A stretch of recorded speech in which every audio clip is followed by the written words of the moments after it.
everybody. Welcome back to another midweek episode.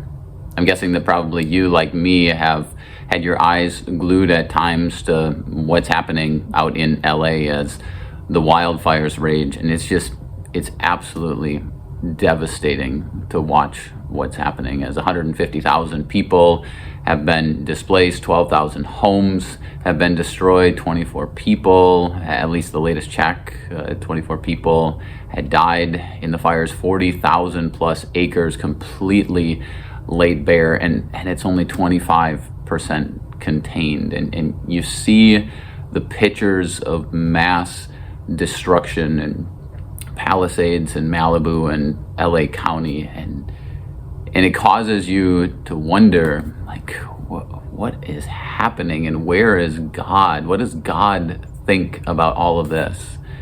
And I was talking with a group of pastors today, and that conversation came up, and I want to be very careful in what I'm about to say. So please hear me out in the entirety of this conversation. But I believe that this is an opportunity for us to see both God's judgment mixed with God's mercy. And people will wonder, like, is this an act of God's judgment? And it's not for me to say that it is, and it's also not for me to say that it isn't. But when we look at scriptures, we see that judgment is coming, and judgment will come in the form of flames. You can look at Matthew chapter 3, verse 7, where Jesus says, "Who warned you to flee from the coming wrath, which ultimately leads to you being thrown into the fire and destroyed?"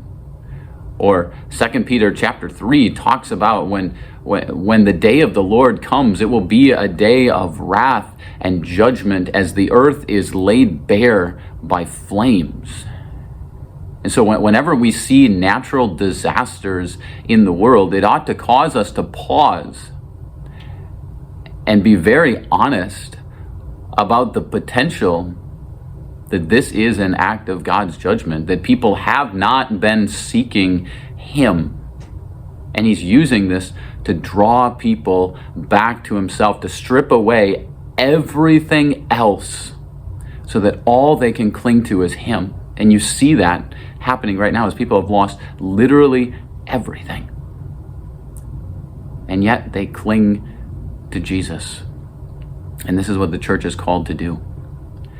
To, yes, acknowledge that judgment may be present, but also to see that judgment is always mixed with mercy.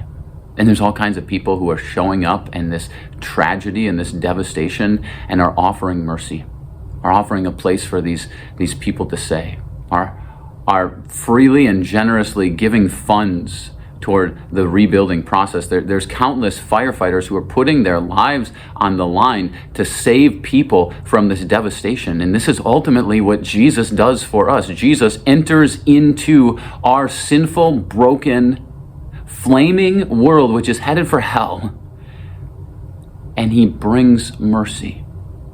He snatches us from the flames of fire. And this is what the book of Jude says that we are to do. We are to save those from the flames of fire, and at the same time, we are to show mercy. So there's judgment, and yet it's also mixed with mercy. So I don't know how this story is fully going to unfold, but I'm guessing I'm with you. I'm praying through this. I'm praying that the fires can be contained and controlled. And out of that, I'm also praying that there's a refining that happens. So 2 Peter chapter 3 says that in the end, the flames which lay bare the earth will lead to a new heavens and a new earth. And God wants to do that here and now in the hearts and lives of people as He strips away everything that is not of Him. And He makes us new, more like His Son Jesus. So thanks for joining me today. I'll see you again next time.